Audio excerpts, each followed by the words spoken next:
First off, I'd like to say that this lecture really deserves more than 45 minutes that I have to spend on it. So let's get started. What we wanted to look at briefly is a little bit of molecular orbital theory. We can use atomic orbitals and the exchanging of molecular orbitals to explain how different bonds are formed.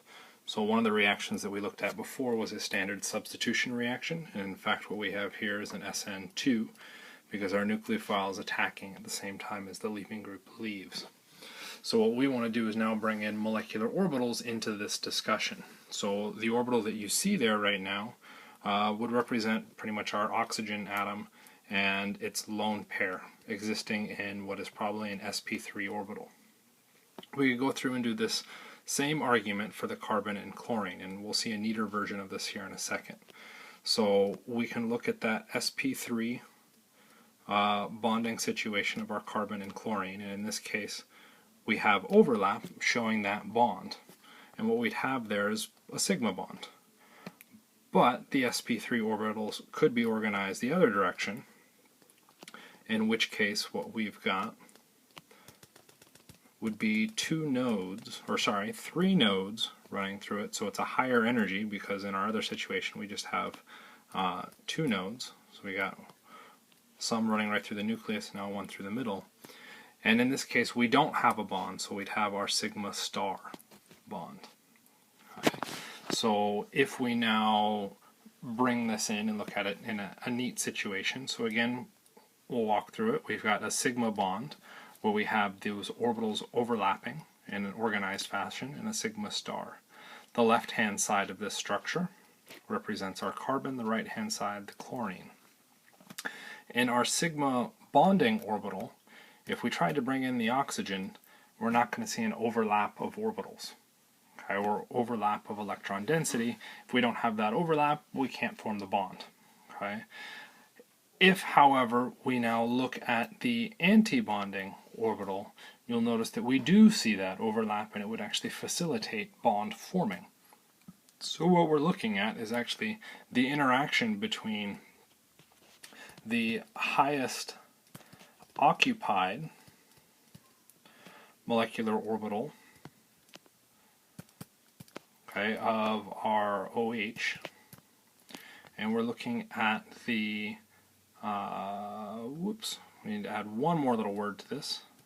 So we've got the highest occupied molecular orbital of the OH, but now what's happening with the carbon-chlorine? Well, to make that bond, how many electrons are there?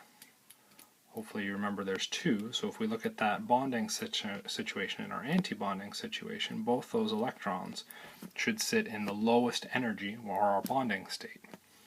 The interaction that we see between these two molecules is our oxygen in its highest occupied molecular orbital interacting with the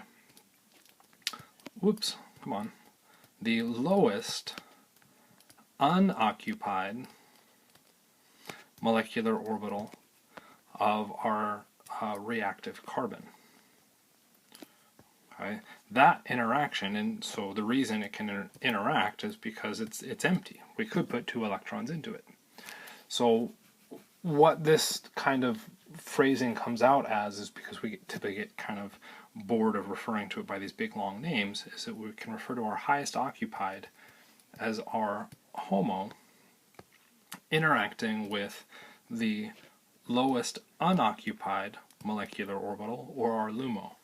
So the gap between your HOMO and LUMO orbitals as far as their energies are what's contributing to how fast or slow a reaction can occur. And if the gap between those two orbitals is very, very close, or a very small gap, then we get a pretty fast reaction. If we get a really big gap between those, our reaction is going to be very slow because there's too much of an energy exchange. Okay?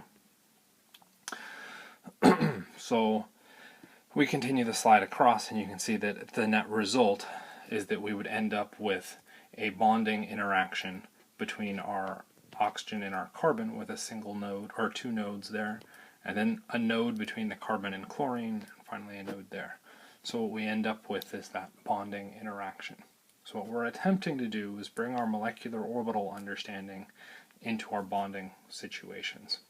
So what we're looking at is how can we get these orbitals to interact with each other appropriately? This becomes more relevant when we move up to the alkenes, because now we're not looking at hybridized orbitals, but unhybridized p orbitals, and that gets a little bit trickier. So what we're going to look at really briefly here is a diene interaction. So our alkenes will react similarly, and we'll treat them similarly. We're going to start with our p orbitals. In the case of this reaction, we're taking p orbitals and we have to convert them into an sp3 orbital to make that bond. Okay? And I've color coded this to kind of highlight it. So we end up with that red new bond. So what happened was that the electrons from one of our alkenes attacked the other carbon and pushed the electron density into the back. And so what we end up with is this cyclic cyclobutane with the alkene in it. Okay? And if we're going to predict something about how this interaction or how this reaction works, we kind of want to go back and take a look at the molecular orbitals. And I'll kind of allude to where this became relevant is that if we add on, say, some methyl groups on the side, how that bond is formed, okay, how our carbon attacks that carbon from the pi bond in back is going to become really important, because now I have to put two methyl groups onto this ring structure. And if we look at the possibilities, we could have wedge-wedge. We could do a wedged dashed. And if we made one of those carbons different, we could also end up with a dashed wedged. So we end up with all these possible ways, or three possible ways this could come together. And if we aren't careful with our understanding of the mechanism, or use our mechanism appropriately, we may not be able to determine what products we get out of this. Okay? And so what someone went through and did was noticed that they got only one product. They didn't get all three. And that meant that some explanation had to come out of our mechanism. And that explanation is looking at molecular orbital theory. Okay? It is tricky, don't get me wrong, it is tricky here, but we'll try and work through it. So what we're looking at are, that would have been nice if we stepped through this, the molecular orbitals, let's step through it, the molecular orbitals for our starting material. Okay? And within that starting material, the orbitals that are interacting are our p orbitals. Our pi bonds are the ones that are really exchanging places. If you take a look, the sigma structure doesn't really change. We form one new sigma bond, but that came from our pi bonds. So what we'd be concerned about is those pi orbitals, or p orbitals, on each of those carbons. So we could go through and draw on all of those p orbitals. Remember, p orbitals have lobes to them, meaning that there's a node running through the middle. So typically we would go through and we would shade, okay, to signify that wave function of our p orbitals. You'll notice the way that I shaded it was that they were all shaded on the same side evenly. Okay? And this is going to be our lowest energy state, because we get the ability to kind of pass things all the way through, because all of those orbitals are perfectly parallel and in the same phase. But that was something that I put into it. So when we're looking at the molecular orbitals, all possible orientations within this planar system need to be valid and addressed. Okay? And that's what this figure is now showing. So if we take a look at that bottom setup, you'll notice that I highlighted, or I darkened, the bottom of all of our lobes. So that's being our lowest energy, because we have maximum in-phase interactions. Okay, and if you look at that, we really only have one node, and that one node is running through the plane of our molecule. Okay, we're changing the phase. If we move up in energy, what you'll notice is that we have the same shading on two of those, and so we have a node running through the middle. And actually I'm going to use the blue just to show our nodes. So we have a node there. As we go from, and then we also have the node, running through the plane. So we have our lowest energy conformation with one node, our second lowest with two nodes. If we move up to our third structure, we've got an overlap there. Dang it. We've got an overlap through the middle, but you'll notice we're still missing nodes there, and we're missing the phase overlap in that case. So we have 3 nodes. We move to our very last example through the plane, and we have node, node, node, 4 nodes. So as we increase the nodes, so places where our electron density cannot pass, we increase the energy of our orbitals. Okay, and it's evaluating this energy that's going to help us determine how this reaction works and what we would predict to happen with our product. Okay, and yes, I promise I will get to that. So, what do we do with this information? Well, what we're going to do now is have to address the electrons, because the electrons are what's going to actually be doing the interactions. And then the question is, well, what electrons are going to do it? Well, it's the electrons in our p orbitals. Well, how many p orbitals do we have? 4 p orbitals, so we have 4 electrons. Okay, and in particular, we're looking at the 4 electrons in our pi system, or more aptly, located in our p orbitals. Okay, because as we stated already, what we're looking at is electrons only moving through our pi system. So, where should we start putting those 4 electrons? Hopefully you should remember back from the basics that we're going to put those electrons in at our lowest energy possible. So we'll go through and put them 2 electrons per molecular orbital and slowly put them in higher and higher. So what we've got at the bottom there, this would be our HOMO, our highest occupied molecular orbital. And then this is where it gets interesting, okay, or at least where I think it gets interesting. If we run under thermal conditions, so thermal conditions means we're just using heat, we're looking at the molecules vibrating. To form that new sigma bond, okay, our red sigma bond that's highlighted there, we have to get the p orbitals that are highlighted in red at the end to interact with each other. Okay, so it's those two that need to somehow interact in a favorable situation. To go through and do that, shaded needs to overlap with shaded, or unshaded needs to interact with unshaded. So what we'll go through and do is see what has to happen. Well, let's say the left one rotates about this bond. And before you panic, yes, we're breaking a pi bond, but look at your answer. We need to break the pi bond. That's part of that situation. That's going to shift that p orbital to looking like this, something like this. Okay, and we could go back and look at these guys. Not all that important because that's not the bond we're really concerned about right now. Well, which direction does our other p orbital have to rotate to get that max operation? Hopefully what you would see is that it would rotate that direction. And I've kind of run out of space, but it's going off the board.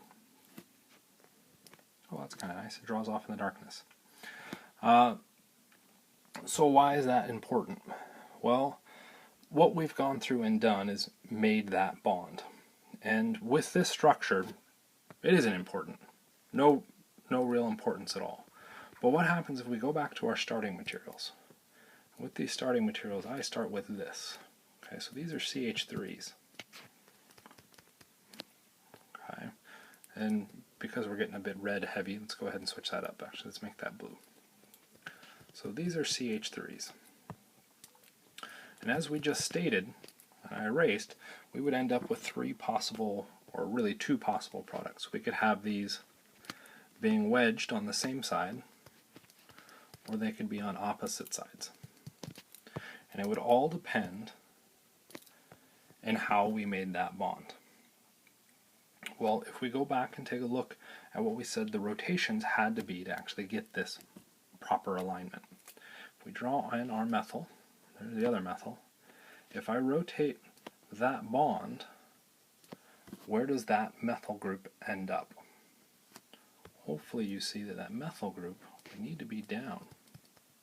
If we take a look at the other one, we're rotating it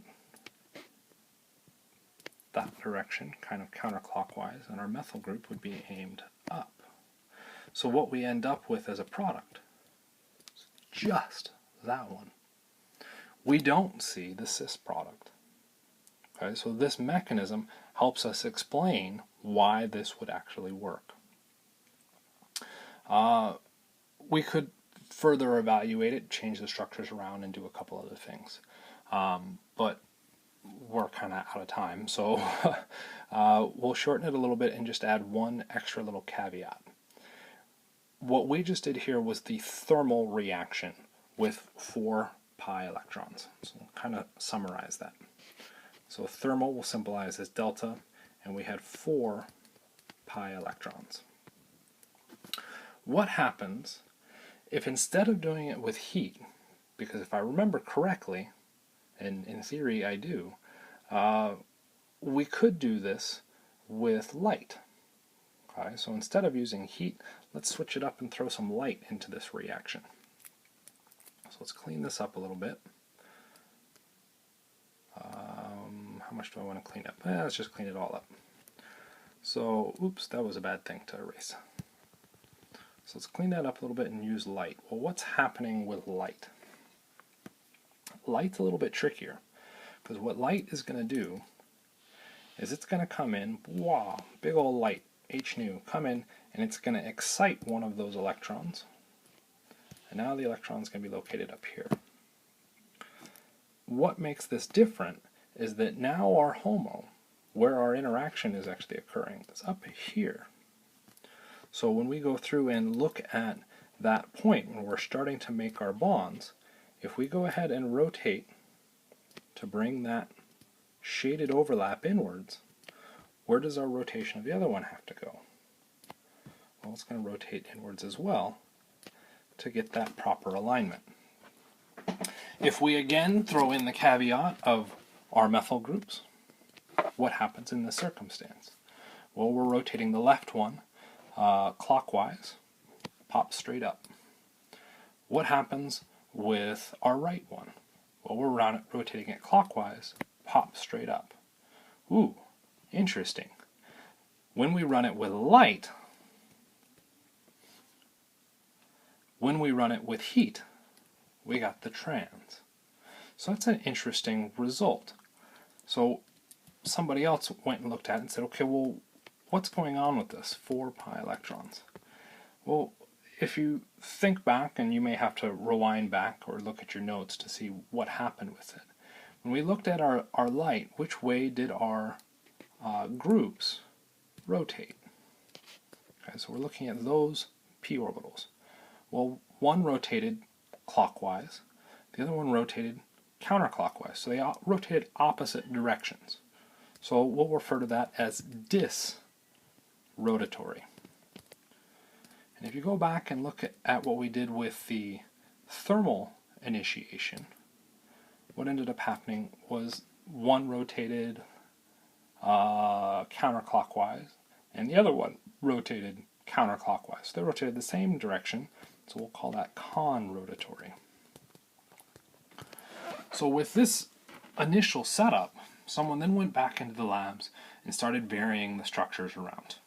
Okay, so one simple modification, so we'll go ahead and clean everything up in here, is they went back through and said, okay, that's all fine and dandy, but maybe the carbons are doing something on their own, those groups. So let's switch it. So now one is inwards and the other one is outwards. Okay, because remember, our carbon is sp3 hybridized, and we do have both those options available to us. So I'm going to erase the hydrogens. It's already crowded enough as it is. If we went under thermal conditions, and our theory holds, we would expect a conrotatory situation. Okay, so we go back to our system. There's our, and I remember saying that I like those in blue. What happens when we go through and do this rotation? Well, if we take this guy and rotate it counterclockwise, this one rotates clockwise, or sorry, they're both counterclockwise, left and right, right? And what happens is the product that we get, with our alkene, we get our cis. Whereas in our previous situation, we said we ended up with trans. But as soon as we change the location of those methyl groups, we get a slightly different result. So this was our thermal product. Remember, with light, what happens? So we excite that electron up to a higher energy state. So we're now looking at interactions for our HOMO a little bit higher up. And the result, we're again expecting this disrotatory situation. So we rotate clockwise, and we rotate counterclockwise. And the result, get one down. Did I do that rotation right? And one up. Oh, look at that. And we now end up with our trans when we're looking at light being our interaction. Okay? So it's kind of interesting in how they arranged these things. Then someone got really freaky with it, and instead of looking at 4 pi electrons, increased it to 6 pi electrons. So they just added one more double bond. And they went through and did the exact same argument that we just went through and did here, and looked at all of the p orbitals, okay, for all 6 pi electrons, drew out the ring structure and said, okay, how do these things have to rotate and flip and do all this fun stuff? And they noticed that their explanations of this conrotatory and disrotatory and getting those p orbitals to align using that HOMO orbital all worked out. Okay, so it's kind of a neat and fascinating experiment to play around with, because you actually get to see that these molecular orbitals, or that crazy molecular orbital theory, actually work to predict things. So really, really neat. Okay, and in that neat thing was these rules that are now summarized in the lower left-hand corner. Depending on who you talk to, you see these rules become more and more important and showing up more in individual classes. So it's important enough that we need to at least mention it, and you may or may not see it in your future classes. So let's real briefly kind of go through it. You'll notice that we've got the thermal situation, and we also have our light situation. Okay, kind of neat. We looked at the 4 pi electrons. So n in that case would be 1. Okay, so we have 4 pi electrons, and with that we said our thermal was conrotatory and our light was disrotatory. Okay, so there's our approximation. As soon as we start putting more pi bonds in, we can potentially move to a new arrangement of our electrons, and that's where they found this 4n plus 2 and our 4n rule. So if we go through and look at the pi electrons, depending on how many pi electrons we have and under which conditions we run under, we end up getting either dis or con rotatory arrangements. What these are cyclization reactions and technically electrocyclic reactions. Neat stuff, when we needed to address it before we talk about the next one. So what we're looking at here is an intramolecular reaction. We could also do it in an inter-theory. So what we're looking at here is a diene interacting with a dienophile, okay, because it likes dienes. And it goes through and makes a cyclic product again. Okay, so now what we want to do is see how this would interact. So just like we did before, we've got our molecular orbitals outlined. We'd want to go through and put in our pi electrons. So for our diene, we have 4 pi electrons. For the dienophile, we only have 2. So if we're going to have these two things interact with each other, we will set it up so the HOMO of one interacts with the LUMO of the other, or the LUMO of one interacts with the HOMO of the other, because otherwise we can't put electrons in. So we could look at this interaction, where we're taking the HOMO of our diene and interacting it with the LUMO, the lowest unoccupied molecular orbital of our dienophile. Or we could look at the interaction, which is not going to be nicely circled, of the LUMO of our diene and the HOMO of our dienophile. So it's how those electrons interact with each other to generate these products. You'll notice that we have both possible options coming out of this, which is what will then allow us to kind of skip over that molecular orbital theory when we open up the discussion on the Diels Alder reaction, which is the reaction of a diene with a dienophile, which I'm going to have to talk about in 30 minutes. So lucky you. So that's where we're going to move to now. So our Diels Alder, this is where it gets a little bit more complicated or less complicated depending on your opinion. What we're going to do, just like every other reaction, is figure out what changes occurred, what bonds were broken, and what bonds were formed. So take a second here to figure it out, and hopefully you're ready to move on. What we would want to do is evaluate the charges, if any charges appeared, evaluate partial charges, resonance, all sorts of other things to try and figure out exactly what happened. And hopefully what you can pick out, because I didn't actually show it, is that we had to break all 3 pi bonds, and we formed a new pi bond and 2 new sigma bonds.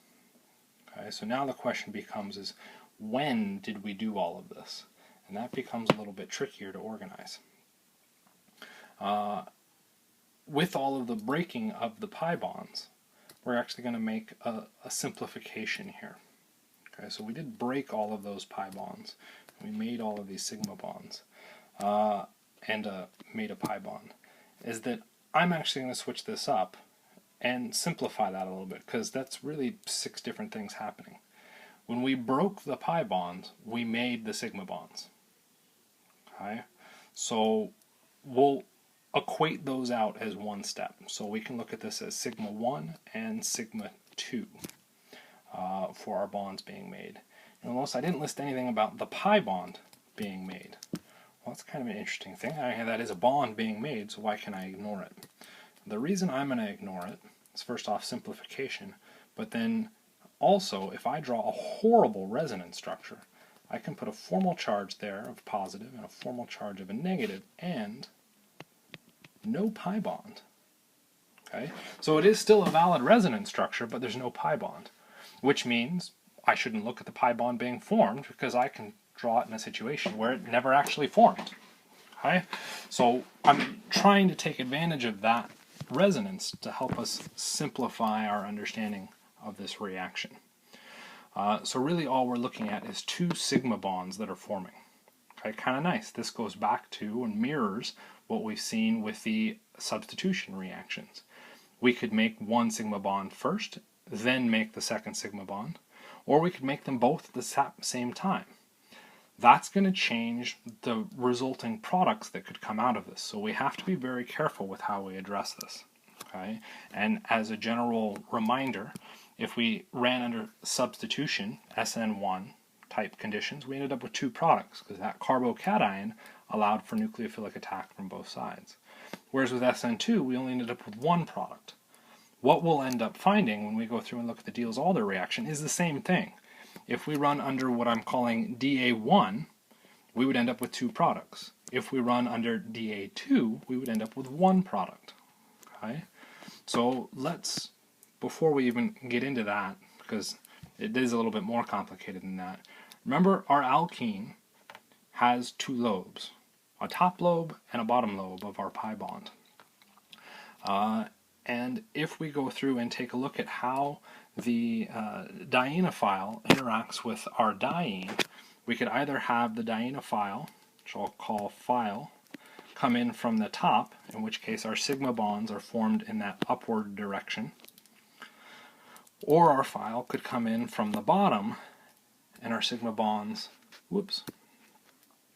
are formed in that kind of downward direction. So we could call these sigma up and sigma down. If we go through and with that marked red carbon, push this out to our actual products, we end up with these 2 possible products. Hopefully what you can pick out then is the relationship between those 2 structures. Okay, and we do want to assume a locked conformation, and that's only for simplicity here, and that those red carbons are distinguishable from every other carbon. Hopefully what you see, we have enantiomers. Okay, and we've talked about this already with our alkene reactions. Any alkene reaction is going to have a high likelihood of producing an enantiomer. So what we're looking at within the Diels Alder is no exception. We still have enantiomers coming out of this. So when we go through and do this discussion, I'm only going to talk about the formation in one situation. We're only going to look at the sigma down. Any guesses why we might only look at the sigma down for our mechanism? Hopefully what you see is the same thing that I saw when putting it together. I did a better job drawing the sigma down interactions. It just looks a little bit cleaner to me.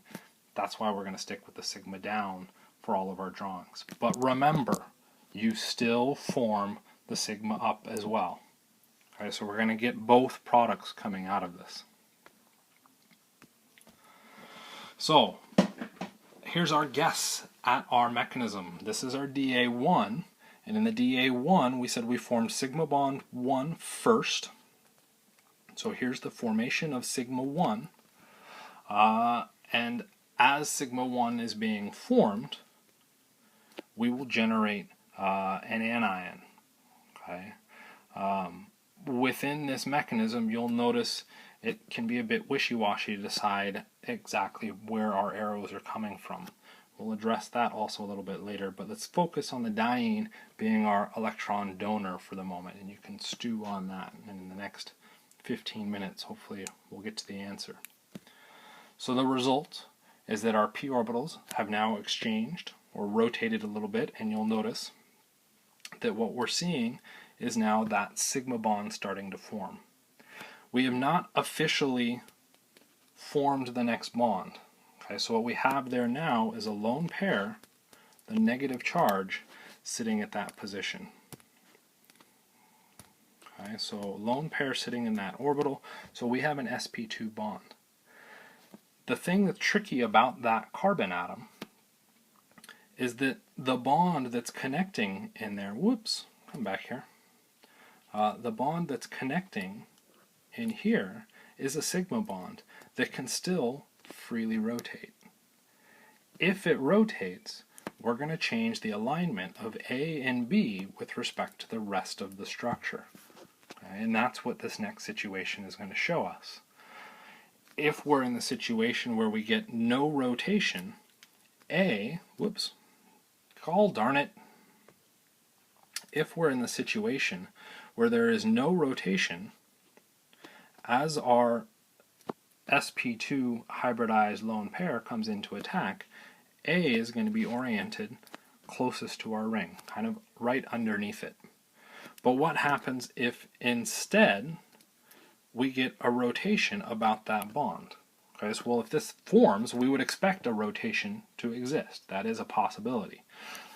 So if that rotation happens, we exchange the location of A and B, and we get B closer to our red carbon. So it's that dynamic that we would expect to see in our products. And if we don't see that, then we're probably not running under this mechanism. So in the DA2, you'll notice that we're seeing a similar situation, except our diene is attacking our dienophile, and the dienophile is pushing its electrons up to form the other sigma bond at the exact same instant. So we've got our sigma 1 and our sigma 2. Okay. So in our new image, you can see again that we're forming our sigma bonds, and I went ahead and tapped. That was nice of me. Come on. We're forming that new sigma 1 bond and that sigma 2 bond over here at the exact same instant.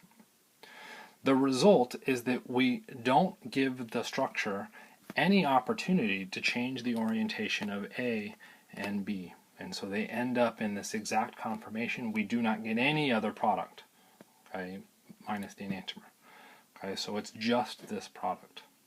So now that we've got an idea on what our possible mechanisms are, this is when we would go into lab and test them, just like we did with the substitution. Remember, we did that substitution lab. So we jump into the lab and we pick a couple structures. Okay, so we're going to start with our kind of summary. We've got our DA1 mechanism versus our DA2 and what we would expect out of those products. Okay, so we had to come up with some materials that give us markers on that. So the markers in this case, because we decided to be nice and symmetrical, are these carbonyls. So what's going to happen is our alkene, our diene, reacts, pushes the electrons out, and we would end up with our product. So the experiment 1 results. We get the cis conformation. Okay, that was the only thing obtained. There was no trans conformation. So what does that mean? Well, we go to look at our summaries, and you'll notice the DA2 was the only one that produced that cis conformation between those two groups across the double bond. Okay. Well, maybe it's some weird fluke. Those extra groups are bigger, potentially get in the way, and they're going to want to align in this conformation, which doesn't really seem to make much sense because they're on the same side. If anything, they'd be getting butted up against each other. But let's say there's some weird fluky thing. So we go through and we change our starting material. You notice our starting material now is in that trans conformation, whereas here we started with that cis. And when we go through and run this experiment, we're hoping, we see something a little bit different about that alignment. And what we notice is we end up again with this trans. Okay? So we get the exact same single product result. We swapped the orientation of our starting materials, and we end up with only the DA2 supporting the formation of our product. Interesting. So what does that suggest about our DA1? Well, if we can't run an experiment that actually shows that that mechanism is valid, what does that mean about that mechanism? It's invalid. Doesn't happen. The only mechanism we run is that DA2, where everything happens at the same time. Okay, and as we talked about before, we have this result for this reaction is then a concerted mechanism. And there is only one mechanism. So when we talk about the Diels Alder reaction, we're referring to it happening all at the exact same instant to generate our one product. Okay? So that's how we went through and test and determine what's happening with our mechanism. Once we know the mechanism, we can then go through and throw in all sorts of other fun things into it and make it all sorts of confusing and pretty much push that mechanism to its limits. Okay, so in this case, what we went through and did is instead of changing the dienophile, we changed the diene, and we added a methyl group in that first case. In the other one, we added 2 methyl groups, and we wanted to see how these reactions worked. Well, we'd still kind of crunch through the overall idea on how these things would form. This comes out, comes up, and there we go. Okay, there's our mechanism. But what's the orientation? Well, first off, where would we expect our carbonyls to be? Hopefully you'd remember that we're looking at those being on the same side and away. But what happens to that methyl group? We still have that pi bond in there. What happened to the methyl group? That's a bit trickier.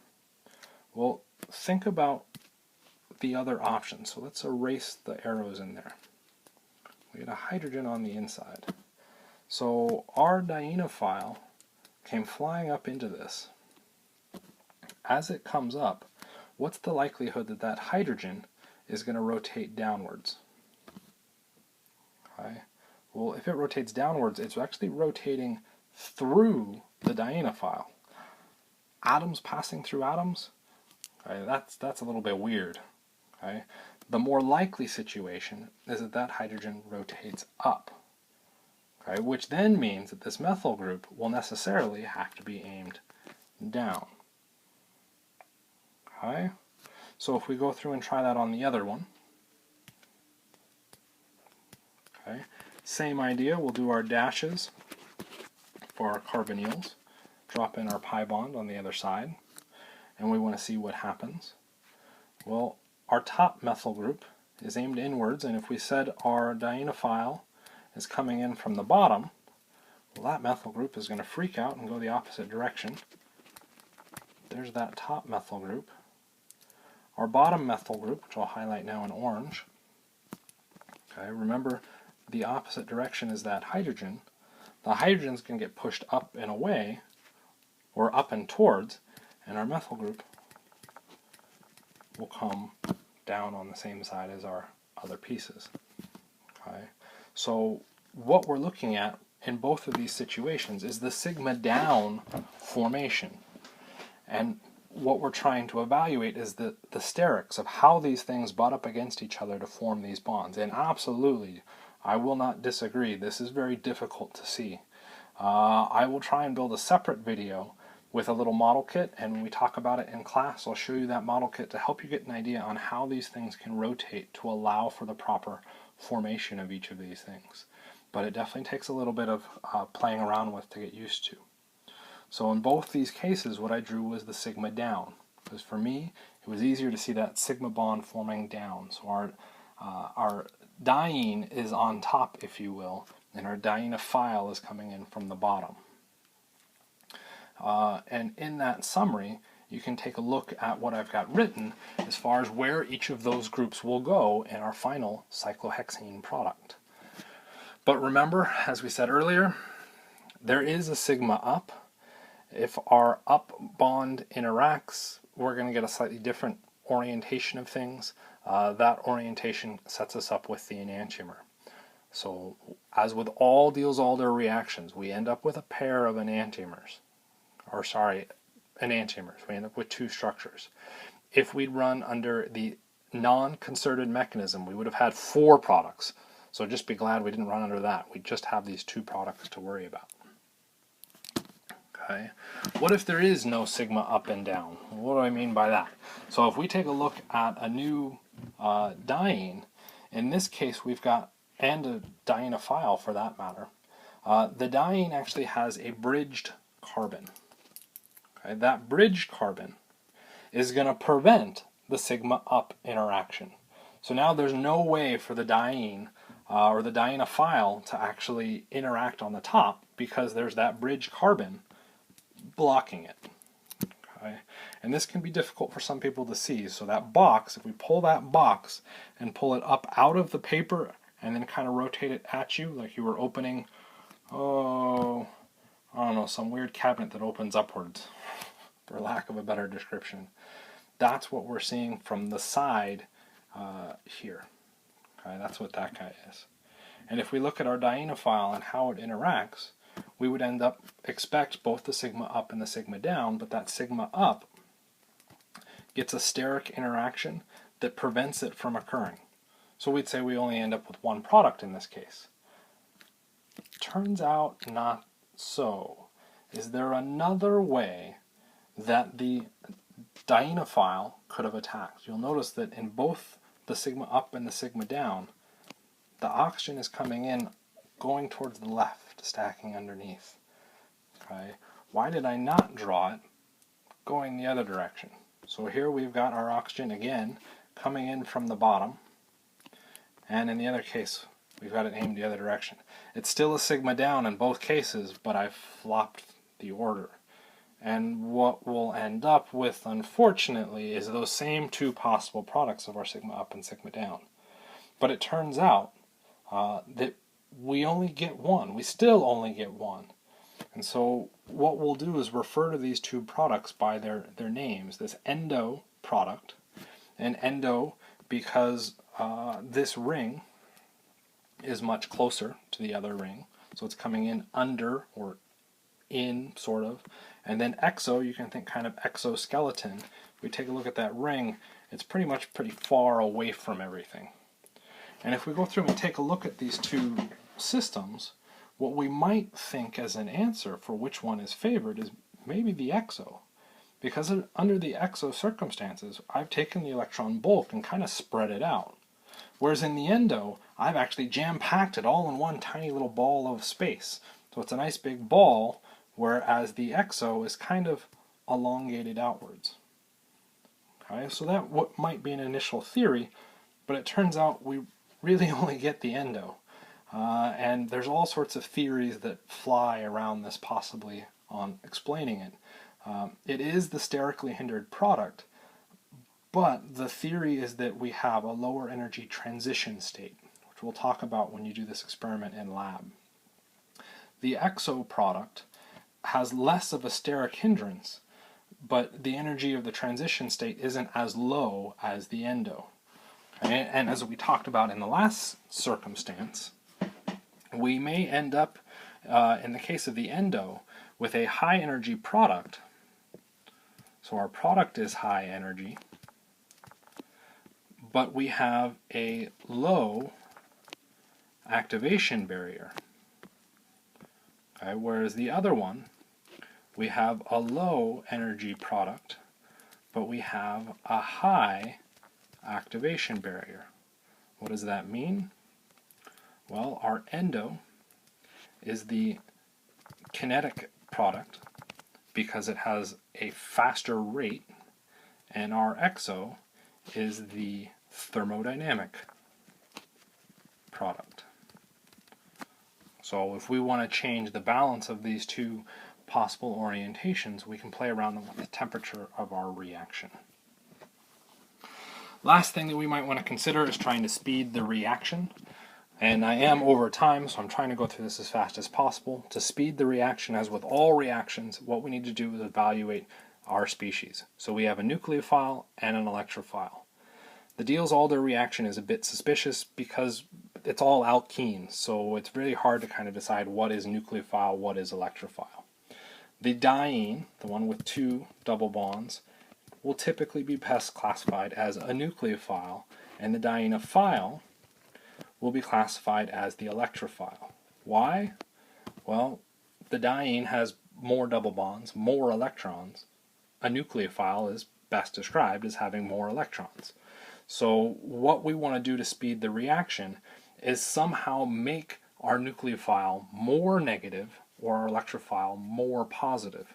So what we can do is change the functional groups or add groups to the diene that add electron density into that diene. So what I can do is put on, say, an alcohol. Well, that alcohol has lone pairs that can be pushed into the structure that then makes this carbon negative. Well, hey, there we go. We got a good nucleophile. I could also go through on the dienephile and I could add a carbonyl. Well, that carbonyl can do resonance where I can now make this carbon positive. So we can speed the reaction by changing the substituents attached to both the diene and the dienephile. These substituents typically get classified as electron donating or electron withdrawing. So for the diene, we want to drop in electron donating groups because we want more electrons to be in the nucleophile. For our dienephile, since it's an electrophile, we want electron withdrawing groups. So you'll typically hear these referred to as EDG or EWG, and these will pop up again. As far as what makes a group electron donating or electron withdrawing, the general rule comes back to groups with more electrons than a hydrogen atom. And why might we center around hydrogen? Well, what's currently in our structure? Oh, hydrogen. So if we have an atom that has more electrons than hydrogen, it should be a donating group. If we're looking at our electrophile, we need something with less electrons than hydrogen. That gets a little bit trickier to see, but if we look at the resonance structure for our carbonyl, so the atom attached right there, if we look at our resonance structure, what charge does that atom have? Oh, positive charge. What has less electrons than a hydrogen atom? Something that's positively charged. Okay, so some standard groups listed here for you to kind of peruse what we're looking at for our attachment sites. This is where we would attach to our diene is out here, and our dienephile, our DP, would be attached there. So those are kind of your standard example functional groups. As far as how these things affect the possible products, and I know we're pushing time, What we're looking at in this case is two possible ways that we could get this orientation, and that's what this slide is showing, how those things kind of overlap. So we could get our groups butting up near each other, or they could be really far away. As far as deciding where that is, so this is effectively our regiochemistry, how do the substituents come near each other. What we want to evaluate is not so much a steric argument, but back to the mechanism. Remember, our diene acted as a nucleophile. So if we go through and draw resonance, this carbon becomes primarily negative. That's going to be the one that comes out to attack the dienophile. If we go through and look at the resonance within our dienophile, this carbon becomes positive. So when I go through to do the reaction, I'm going to pick the orientation that allows those two to coordinate with each other, and then these two to coordinate. And you'll notice, oh my gosh, that's a horrible orientation because they don't overlap nicely. And that's because, well, that orientation doesn't work. What we would expect to see within our resonance is that this carbon is positive, our bond forms here, and our bond forms here. We end up with this top product being the favored orientation. So move to your resonance structures. So look at that pre-reaction pseudo-transition state to determine the relative position of substituents. The only time you have to worry about this is when you're looking at asymmetric dienes and dienophiles. If it's a symmetric diene and dienophile, we don't care because it's symmetric. It's going to get you the same orientation regardless. Okay, so I'm pretty sure this is our last slide. We're looking at just the total overall conclusions of this, our overall mechanism, if you were ever asked to draw a mechanism, which would be kind of boring. Attacks, moves around. We've got the stereochemical relationships coming out in the dead center of this. We're looking at the diene acting as a nucleophile, our dienophile acting as an electrophile. I know, lots of philes floating through here. We'll almost always end up with enantiomers as possible products, and that our regiochemistry, the orientation of peripheral substituents, is determined based on our resonance. Okay? Last thing, I promise, our overall reaction, when you're looking at a Diels Alder reaction, if you're looking with just a standard diene and dienophile, you expect to see a cyclohexane ring with a single double bond on the inside of it. Okay, so that's kind of your overall thing. If you see a ring with a double bond, Diels Alder every single time. Just boom, Diels Alder, do that, crank it out. You should be okay. You will probably have another one of these recorded lectures for second semester organic to kind of review over it, and I will test you on it day one of second semester. Thanks for listening, and good luck on the final.